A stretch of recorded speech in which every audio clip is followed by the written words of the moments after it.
बदली हुई सास। उमा आज सुबह से ही बड़ी तेजी से अपना काम निपटा रही थी। उसके पीछे की वजह भी काफी खास थी। उसको पूरे 3 साल बाद अपने मायके जाने का मौका जो मिला था, काम करते वक्त वे काफी रिलैक्स थी, क्योंकि सासू माँ ने उसे कहा था कि कुछ दिनों तक दीपा, जो कि उसकी ननद थी, नहीं आने वाली है। उसकी ये एक ननद 100 के बराबर थी। उमा शादी करके जब घर आई थी, तब दीपा को अपनी बहन की तरह प्यार करती थी, क्योंकि उसे खुद की कोई बहन नहीं थी। लेकिन कुछ ही हफ्तों में उसे यह पता चल गया था उसकी ननद किसी जेलर से कम नहीं है। हालांकि दीपा का ब्याह हो चुका था, लेकिन उसे अपने ससुराल वालों की किसी भी प्रकार की चिंता नहीं थी। उसका जब भी जी करता वह अपने मायके चली आती और मायके वालों पर अपना हुक्म चलाती, खासकर अपनी भाभी पर।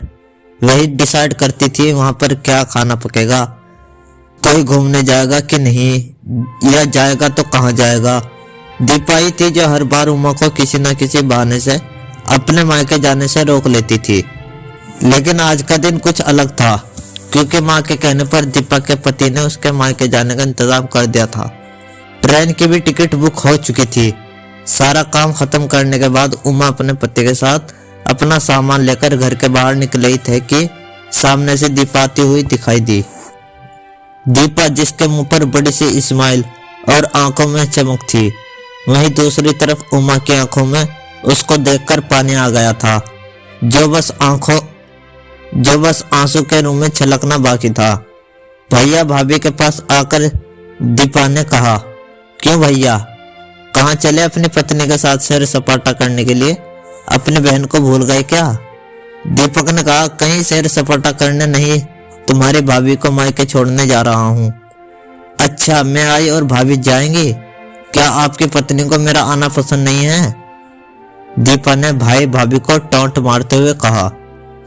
मन में उदासी और आंखों में नमी लिए उमा पलटकर घर के अंदर जाने लगी, क्योंकि उसने मान लिया था कि इस बार भी दीपा की वजह से उसके मायके जाना कैंसिल हो जाएगा। लेकिन तभी सामने से उसकी सास आई और बोली, तुम दोनों अभी तक रेलवे स्टेशन नहीं गए क्या? गाड़ी के पीछे दौड़ते हुए जाओगे? दीपा बीच में टपकते हुए बोली, ये क्या कह रही हो माँ? मैं आई हूँ और आप भाभी को मायके भेज रही हो? क्या अब आपको मैं इतनी खटकने लगी हूँ? माँ ने दीपा को डांटते हुए कहा, तेरा क्या है बेटा, तेरे लिए मायका थोड़ा ही है, यह तो तेरे लिए एक प्रवास स्थल है, जहाँ तो जब भी जी चाहे, जब अपने ससुराल में बोरियत महसूस करे, आ जाती है। लेकिन वे बेचारी तो ऐसा नहीं करती, बल्कि वे तो जब जाना चाहिए तब भी अपने मायके नहीं जाती, इसलिए उसका अभी मायके जाना बहुत जरूरी है। मैं तेरे या मेरे या किसी और की वजह से उसका इस बार मायके जाना बिल्कुल रद्द नहीं होने दूंगी। पहले ये बता, तू कुछ दिनों के लिए नहीं आने वाली थी ना, फिर कैसे आ गई? मैंने तो ऐसे ही कह दिया था, मैं देखना चाहती थी कि मेरे ना आने से भैया खुश होता है कि मुझे बुलाता है, दीपा ने कहा। हाँ हाँ, क्यों नहीं, कोई बुलाए या ना बुलाए, पर्यटन स्थल पर तो हर कोई जा सकता है। अब की बार मेरी बहू को उसके पर्यटन स्थल पर, यानी कि उसके मायके जाने दे।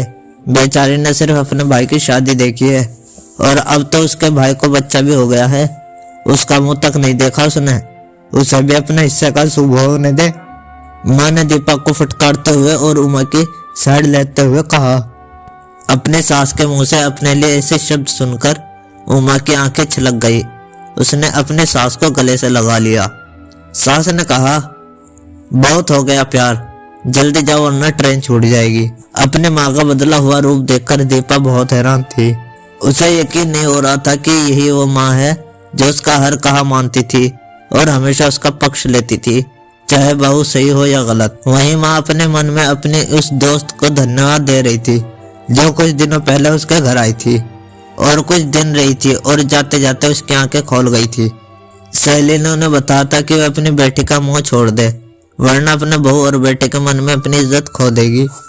बिना सोचे समझे, बिना अच्छे बुरे का विचार किए हर फैसला सिर्फ अपनी बेटी के हिसाब से लेना सही नहीं है। रेलवे स्टेशन पर ट्रेन के डिब्बे में बैठी उमा के चेहरे पर एक बहुत प्यारी मुस्कान थी, जिसे देखकर दीपक को महसूस हुआ कि ये वह प्यारी मुस्कान है जिसे उसने 3 सालों से देखी नहीं थी। सच ही तो है, मायका महिलाओं के लिए पर्यटन स्थल ही तो होता है जहां में अपने ससुराल की सारी चिंताएं टेंशन भूलकर कुछ दिन आराम से रह सकती है।